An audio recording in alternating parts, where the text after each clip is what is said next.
I mean, you really can't make this up. But tech bro, transhumanist, billionaire Peter Thiel will hold a 4-part lecture series on the Antichrist starting September 15th at the Commonwealth Club in San Francisco. But let's take a look at this little part right here that you can't see very well.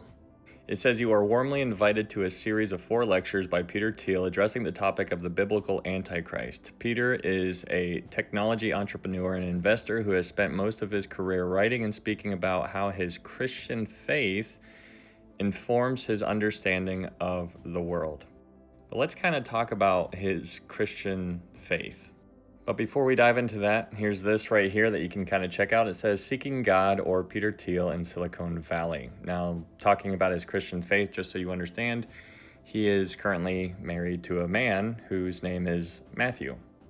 But a quick web search shows that there is no publicly available statements from Peter Thiel addressing specific religious doctrines or personal beliefs about salvation. Now, this is where it gets interesting because he is claiming to be a Christian. He says that a lot of things that he does is based upon his Christian beliefs.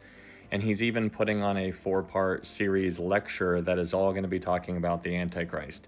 And so he's going to be talking about the Antichrist, which is a hot topic.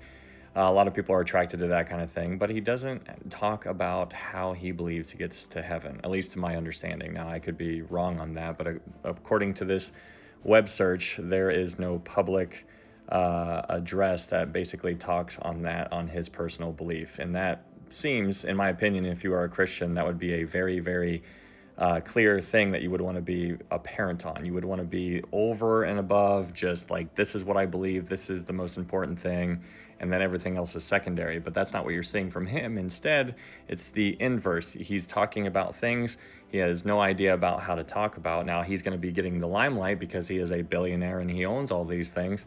And so people are going to pay attention to him, and a lot of people are going to be attracted to that. And so that is something that you need to be cautious of. Just because he says he is a Christian does not mean that he is. Now, you need to test them, and you will know them by their fruits. And so it's good to kind of know a little bit about Peter Thiel, but also Peter Thiel is known for his role with Palantir. And just to touch on that real fast, Palantir has to do with putting all of this vast amount of data from all over the place, putting it together and basically being able to program it so that they can research anything at any time just by the click of a button. Everybody's information is on there. It's deeply rooted in our government right now as well. And so now that's the guy who's going to be giving a lecture about the Antichrist. We truly are living in wild times. Guys, share Jesus, share the gospel as much as you possibly